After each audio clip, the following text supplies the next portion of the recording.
Bienvenidas a su canal Sinceramente Apasionadas. Les habla Alfonsina. Continuamos con este maravilloso libro de Edith Wharton, que en el capítulo anterior, chicas, no sé si ustedes se percataron, pero entrar a una familia en aquella época, más bien casarte con una persona, entrabas con toda la familia. En el capítulo anterior, pues, Madame Olenska decide divorciarse, pero todo el mundo está en contra de eso, porque en aquella época un divorcio era fatal, o sea, era la muerte social, por así llamarlo, chicas. Y Newland Archer está renuente a tomar el caso, al punto de que quiere hablar con ella personalmente para decidir si lo hace o no. Vamos a descubrir qué nos depara el siguiente capítulo de este magnífico libro llamado La Edad de la Inocencia. Capítulo 12.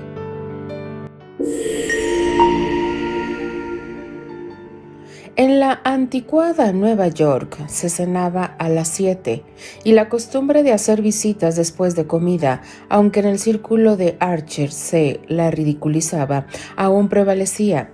Mientras el joven subía caminando por la Quinta Avenida desde Waverly Place, la larga calle se veía totalmente abandonada, salvo por un grupo de carruajes detenidos frente a la casa de Reggie Chivers, donde se ofrecía una cena de honor del duque, y la silueta ocasional de algún caballero mayor de abrigo grueso y bufanda que subía una escalera de piedra color pardo y desaparecía dentro de un vestíbulo iluminado con luz de gas.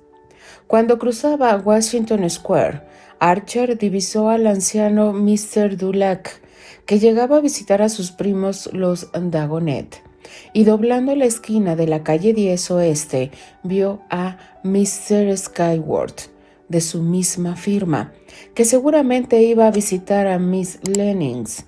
Un poco más arriba por la Quinta Avenida apareció Beaufort, en el umbral de su casa proyectando su sombra contra un resplandor de luz.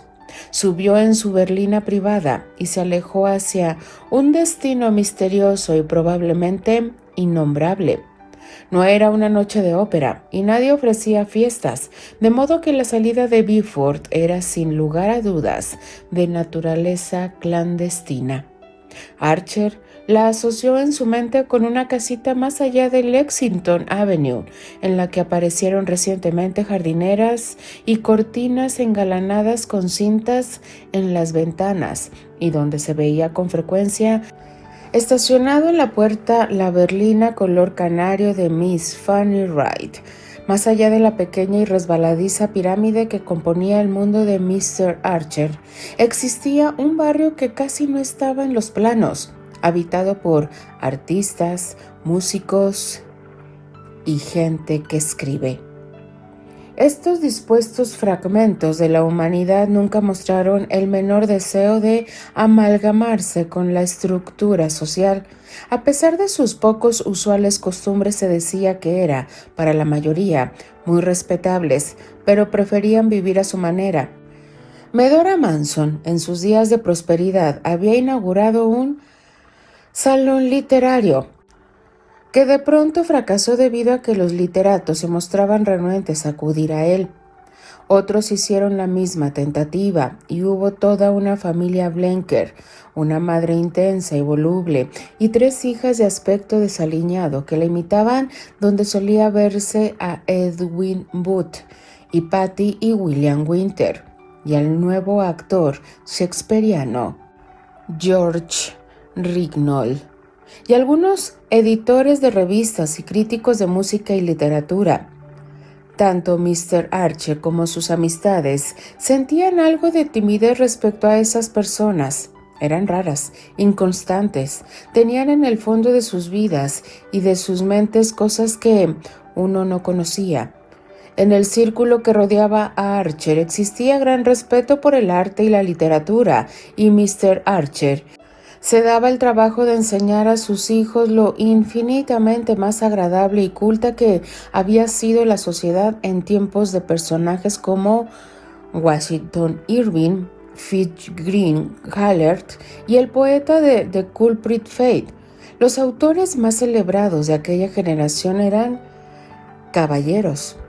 Quizás los desconocidos que lo sucedieron tenían sentimientos caballerosos, pero su origen, su apariencia, su cabello, su intimidad con el teatro y la ópera no permitían aplicarles los antiguos criterios neoyorquinos.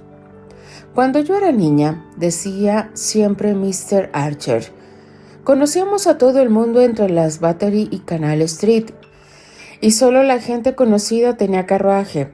Era facilísimo identificar a cualquier persona. Ahora es imposible y prefiero ni siquiera tratar.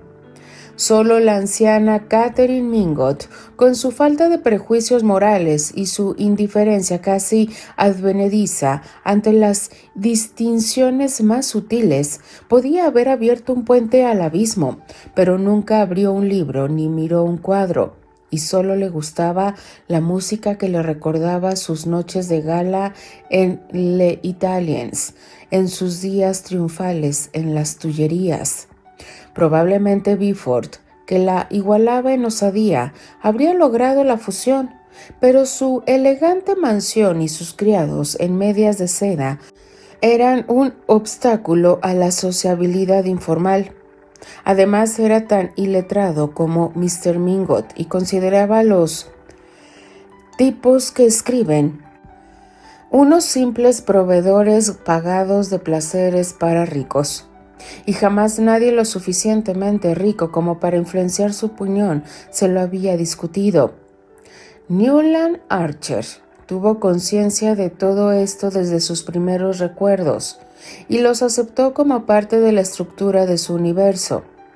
Sabía que había sociedades donde pintores y poetas y novelistas y científicos e incluso grandes actores eran tan solicitados como los duques. A menudo se planteaban cómo hubiera sido vivir en la intimidad de salones dominados por la conversación de Mérimée, cuyo libro era uno de sus inseparables, de Thackeray, Browning o William Morris. Pero tales cosas eran inconcebibles en Nueva York y perturbaba el solo pensar en ellas. Archer conocía a gran parte de las personas que escriben, los músicos y pintores, los conoció en Century o en los pequeños clubes musicales y teatrales que empezaban a aparecer. Se entretuvo con ellos allí y se aburrió con ellos en casa de los Blenker, donde se mezclaban con mujeres ardientes y deseadas que se lo pasaban de mano en mano como curiosidades, e incluso, después de sus más fascinantes conversaciones con Ned Winsett, siempre se iba con la sensación de que si su mundo era reducido, también lo era el de ellos, y que el único modo de ampliar ambos mundos era alcanzar un nivel de cultura donde pudieran fusionarse en forma natural. Se acordó de estas cosas al tratar de imaginarse la sociedad en la cual había vivido y sufrido la condesa Olenska. Y también, ¿por qué no?, probado misteriosos placeres. Recordó con qué regocijo le contó que su abuela Mingot y los Whelan se opusieron a que viviera en un barrio bohemio entregado a los que escriben. Lo que disgustaba a su familia no era el peligro sino la pobreza, pero ella no captaba esa sutileza y suponía que consideraban comprometedora la literatura. Ella no le temía, y los libros esparcidos por su salón, un lugar dentro de una casa donde habitualmente se supone que los libros están fuera de sitio, aunque eran principalmente obras de ficción, había despertado el interés de Archer con nombres tan nuevos como Paul Bourget, Huysmans y los hermanos Goncourt, rumiando esto al acercarse a la puerta de la condesa. Una vez más, tuvo conciencia del curioso modo con que ella revertía sus valores. y de que necesitaba tener seguridad en sí mismo para enfrentar condiciones increíblemente distintas a las que conocía si quería serle de utilidad en la dificultad que actualmente enfrentaba. Natasha abrió la puerta, sonriendo misteriosamente. Sobre el banco del vestíbulo vio un abrigo forrado en marta sibelina, un sombrero de noche con las iniciales JB, doradas en el forro de seda, y una bufanda de seda blanca. No cabía la menor duda de que aquellos artículos pertenecían a Julius Beaufort. Archer se puso furioso, tan furioso que estuvo a punto de garabatear unas palabras en su tarjeta y marcharse. Pero recordó que en su nota a Madame Olenska había tenido el exceso de discreción de no decirle que deseaba verla en privado. Era absolutamente suya la culpa si ella recibía otros visitantes. Entró, por tanto, en el salón con la tenaz determinación de hacer que Beaufort se sintiera incómodo y quedarse más tiempo que él. El banquero estaba de pie junto a la chimenea, cubierta por un antiguo encaje, sujeto por candelabros de bronce con cirios de iglesia, de cera amarillenta. Sacaba pecho con los hombros apoyados en la repisa, descansando el peso del cuerpo en sus grandes pies calzados con zapatos de charol. Al entrar, Archer sonreía mirando a su anfitriona, que estaba sentada en un sofá a la derecha de la chimenea. Una mesa atiborrada de flores formaba una especie de pantalla detrás del sofá, y con ese marco de orquídeas y azaleas en las que el joven reconoció una ofrenda de los invernaderos de Beaufort, Madame Olenska se reclinaba con la cabeza apoyada en una mano y la amplia manga mostraba el brazo desnudo hasta el codo. Era costumbre entre las señoras que recibían de noche usar lo que llamaban un sencillo vestido de cena, que era una apretada armadura de seda color hueso de ballena, ligeramente rebajada en el cuello, con volantes de encaje que cubrían ese pequeño escote y mangas estrechas con el mismo adorno de volantes en la abertura que apenas dejaba ver la muñeca para mostrar una pulsera etrusca de oro o una cinta de terciopelo. Pero Madame Olenska, que hacía caso omiso de las tradiciones, llevaba una larga túnica de terciopelo rojo, adornada alrededor de la barbilla y abajo en el ruedo con una brillante piel negra. Archer recordó que en su última visita a París vio un retrato hecho por Carolus Duran, un nuevo pintor cuyos cuadros eran la sensación del salón, en el cual la dama usaba una de esas atrevidas túnicas que se manejaban fundas y con esa piel que parecía un nido donde apoyar el mentón. Había algo perverso y provocador en la idea de usar pieles en la noche dentro de una sala calefaccionada, al igual que la combinación de un cuello abrigado y brazos desnudos. Sin embargo, el efecto era, sin duda alguna, muy agradable. «Cielo santo, 3 días enteros en Scooter Cliff», decía Beaufort con voz fuerte y sarcástica en el momento en que entraba Archer. «Tendrá que llevar todas sus pieles y una botella de agua caliente». «¿Por qué? ¿Es muy helada la casa?», preguntó ella, tendiendo su mano izquierda a Archer, con un ademán que sugería encubiertamente que esperaba que se le besara. «No, pero la dueña de la casa sí», respondió Beaufort, saludando al joven con una venia indiferente. «Pero a mí me pareció muy amable. Vino en persona a visitarme. Mi abuela dice que debo ir. Es lo que dice su abuela, pero yo digo que es una lástima que se pierda la sopa de ostra que le tengo preparada en el Delmónico el próximo domingo, con Campanini y Scalchi y un numeroso grupo de gente alegre». Ella miró titubeante al banquero y luego a Archer. «Ah, qué tentación. Fuera de esa noche donde Mr. Strutter, no he conocido un solo artista desde que llegué». «¿Qué clase de artistas?». «Conozco 1 o 2 pintores, muy buenos amigos, que podría traerles si me lo permite», intervino Archer, desafiante. «¿Pintores? ¿Hay pintores en Nueva York?». Preguntó Beaufort en un tono que implicaba que no podía ver ninguno, ya que él no compraba sus cuadros.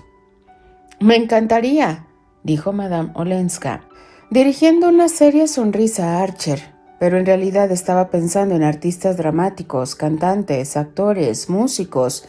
Siempre acudían muchos a la casa de mi marido. Ella dijo, «mi marido», como si no existiera ninguna asociación siniestra entre ellos, en un tono que parecía añorar las pérdidas delicias de su vida matrimonial. Archer la miró perplejo, preguntándose si era por ligereza o disimulo que tocaba de manera tan fácil un pasado que, justo en ese momento, trataba de romper, poniendo en riesgo su reputación.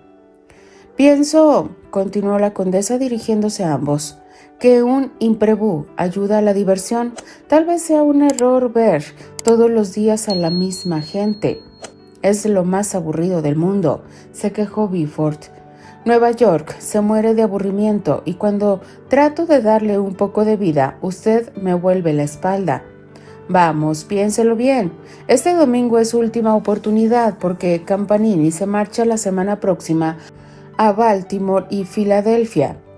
Tengo reservado un salón privado y un Steinway y cantarán para mí toda la noche». «¡Qué maravilla! ¿Puedo pensarlo más y enviarle mi respuesta mañana temprano?», lo dijo amablemente, aunque con una mínima insinuación de rechazo en su voz.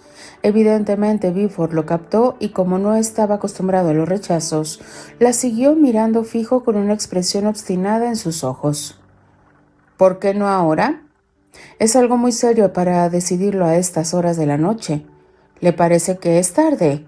Ella le devolvió con frialdad su mirada. «Sí, porque todavía tengo que hablar un rato de negocios con Mr. Archer». «Ah», exclamó Beaufort irritado. Su voz ya no rogaba. Con un estremecimiento recobró su compostura, tomó la mano de la condesa, la besó como hombre experimentado y agregó desde el umbral: «Newland, si la convence para que se quede en la ciudad, lo invitaré también a la comida». Abandonó la habitación con su pesado paso arrogante. Por un instante, Archer pensó que Mr. Letterblair la había informado de su venida, pero la irrelevancia de su siguiente comentario lo hizo cambiar de idea. «¿Así que conoces a algunos pintores? ¿Vives en su milieu?», le preguntó con ojos rebosantes de interés. «Bueno, no exactamente. No sabía que el arte tuviera un milieu aquí. Ninguna forma de arte. Son más bien una marginalidad apenas establecida, pero ¿eres aficionado a esas cosas?». «Muy aficionado. Cuando voy a París o a Londres no me pierdo ninguna exposición. Me gusta estar al día». La condesa miró la punta de su pequeño botín de raso que asomaba bajo sus largos ropajes. «A mí me gusta muchísimo también. Mi vida estaba llena de esas cosas, pero ahora prefiero no involucrarme en ellas». «¿Prefieres no involucrarte?». «Sí, quiero borrar mi antigua vida, ser igual que cualquier otra aquí». Archer enrojeció. «Nunca será semejante a cualquier otra persona». Ella levantó un poco sus cejas rectas. «No me lo digas. Supieras lo que odio ser diferente». Su semblante se oscureció como una máscara trágica. Se inclinó hacia adelante, abrazando las rodillas con sus manos delgadas, y desvió la mirada que tenía posada en la joven para fijarla en algún lugar remoto y sombrío. «Quiero huir de todo», insistió. Él esperó un momento y luego dijo, aclarando la voz: «Ya lo sé, me lo dijo Mr. Letterblair». «Ah, sí. Por eso estoy aquí. Me pidió que...». «Bueno, tú sabes que trabajo en la firma». Ella pareció un tanto sorprendida, pero luego sus ojos brillaron.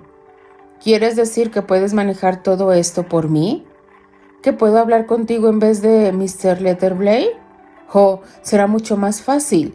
El tono de su voz lo emocionó y acrecentó su confianza en sí mismo. Comprendió que había mencionado un asunto de negocios simplemente para deshacerse de Beaufort y derrotar a Beaufort, un verdadero triunfo. «Para eso estoy aquí», repitió. Ella se sentó en silencio y apoyó la cabeza en el brazo que descansaba en la parte de atrás del sofá. Su cara estaba pálida y apagada, como disminuida por el fuerte color rojo de su traje. Archer se impresionó al verla repentinamente como una figura patética y hasta digna de compasión. Ahora debemos enfrentarnos a los hechos dolorosos, pensó, consciente de sentir la misma instintiva repugnancia que a menudo había criticado en su madre y en sus contemporáneos. Qué poca práctica tenía que tratar situaciones tan inusuales, hasta su mismo vocabulario le era desconocido, y parecía pertenecer a la ficción y al escenario. Se sintió torpe y confundido como un niño ante lo que venía. Luego de una pausa, Madame Olenska estalló con inesperada violencia, exclamando: «¡Quiero ser libre! ¡Quiero limpiar todo el pasado!». «Lo comprendo». Su rostro se alegró. «¿Entonces me vas a ayudar?». «Primero», dijo él vacilando, «tal vez debas saber algo más». Ella pareció sorprendida. «¿Sabes de mi marido, de mi vida con él?». Archer hizo una señal de asentimiento. «Bueno, entonces, ¿qué más quieres? ¿Se toleran esas cosas en este país? Soy protestante. Nuestra iglesia no prohíbe el divorcio en tales casos». «Por supuesto que no». Ambos guardaron silencio nuevamente y Archer sintió que el espectro de la carta del conde Olenski se interponía entre ellos haciendo espantosas muecas. La carta constaba de una sola página y era precisamente lo que el joven describió al hablar de ella con Mr. Letterblay, la vaga cometida de una sinvergüenza poseído por la ira. ¿Pero qué había de verdad detrás de ella? Solo la esposa del conde Olenski podía decirlo. «Estuve hojeando los papeles que le diste a Mr. Letterblay», dijo Archer finalmente. «¿Y crees que puede haber algo más abominable?». «No». Ella varió ligeramente su postura, protegiendo sus ojos con la mano que tenía levantada. «Sin duda sabes», continuó Archer, «que si tu marido elige pelear el caso, como amenaza hacerlo, entonces puede decir cosas que pueden ser molestos para ti, que se dijeran en público para que se propalaran por todos lados y que te dañaran incluso si». «¿Incluso si?» «Quiero decir que te pueden dañar aun cuando fueran infundadas». Ella permaneció largo rato en un silencio, tan largo que, como no quería fijar los ojos en su cara sombría, el joven tuvo tiempo para grabar en su mente la forma exacta de su otra mano, la que estaba sobre la rodilla, y cada detalle de los 3 anillos de sus dedos anular y meñique, entre los cuales notó que no había ningún anillo de matrimonio. ¿Qué daño me podría hacer aquí tales acusaciones, aun si se hicieran públicamente?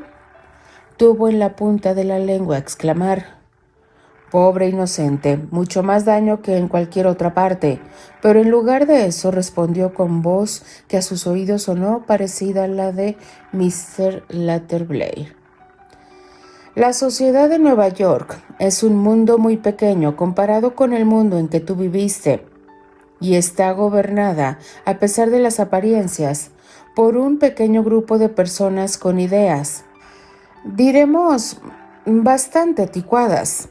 Ella no dijo nada y él prosiguió: «Nuestras ideas acerca del matrimonio y el divorcio son particularmente anticuadas. Nuestra legislación favorece el divorcio, pero las costumbres de nuestra sociedad no lo aceptan». «¿En ningún caso?». «Bueno, no cuando la mujer, aunque haya sido ultrajada y por irreprochable que sea, tiene en su contra la mínima apariencia de culpabilidad al haberse expuesto por alguna acción inconveniente a insinuaciones ofensivas». Ella inclinó un poco más la cabeza, y él esperó otra vez, con intensa esperanza, un estallido de indignación o al menos un grito de protesta. No hubo ninguno de los dos. El zumbido de un pequeño reloj de viaje marcaba los minutos junto al codo de la condesa, y un tronco se partió en 2 y lanzó una lluvia de chispas. Todo ese ambiente quieto y melancólico parecía esperar en silencio junto a Archer. Sí, murmuró ella finalmente. Eso es lo que me dice mi familia. Él puso mala cara. Es lo natural. Nuestra familia. Se corrigió ella y Archer se ruborizó. Porque pronto serás mi primo, agregó ella suavemente. Así lo espero. ¿Y estás de acuerdo con ellos? Ante esta pregunta, él se levantó, se paseó por la sala, miró con ojos vacíos uno de los cuadros colgados en el viejo damasco rojo y volvió indeciso a su lado. ¿Cómo podía decirle? Sí, si lo que tu marido insinúa es cierto, o si no tienes cómo probar lo contrario. Sinceramente, dijo ella cuando él iba a hablar, Archer miró el fuego. Sinceramente, entonces, ¿qué ganarías que compensara la posibilidad, más bien la certeza de un montón de murmuraciones asquerosas?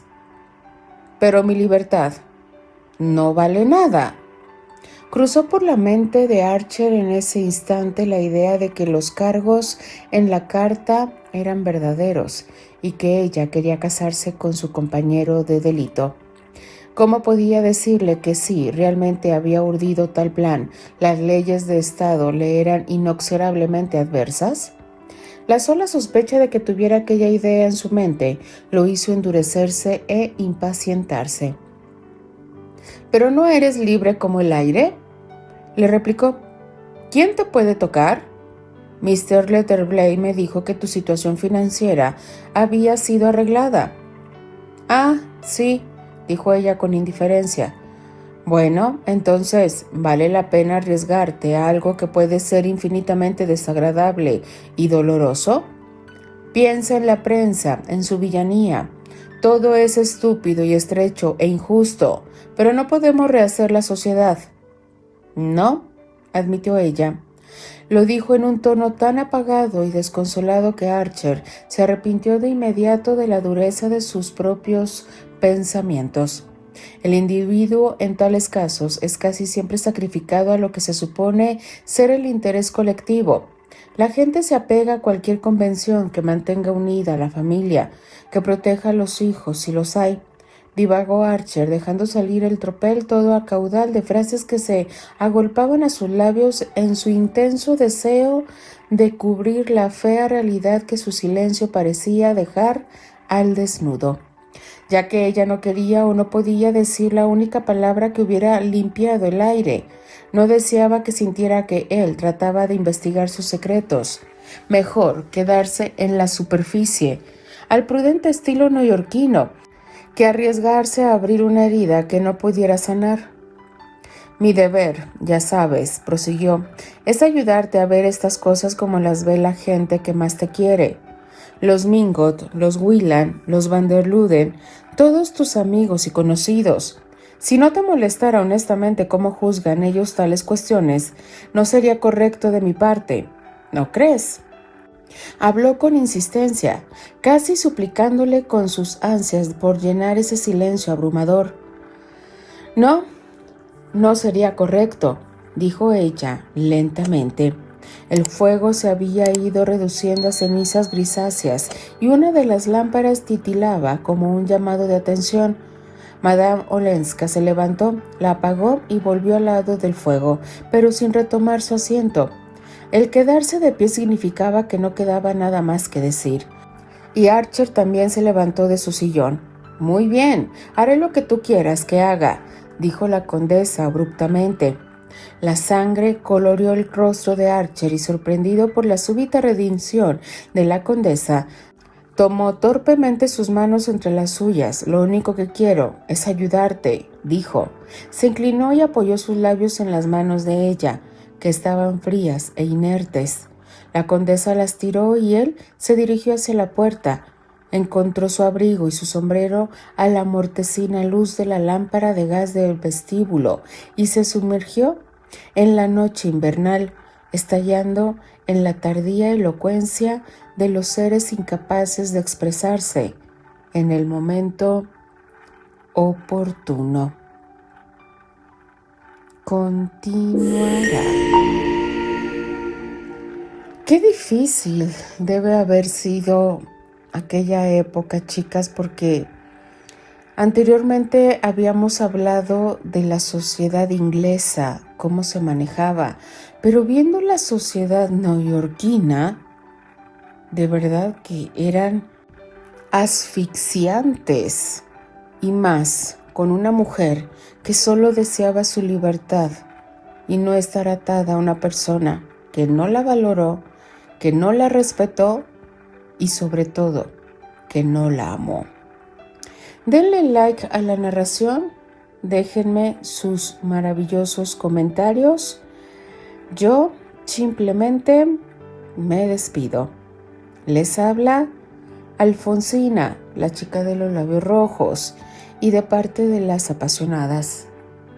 Nos escuchamos en el siguiente capítulo. Adiós.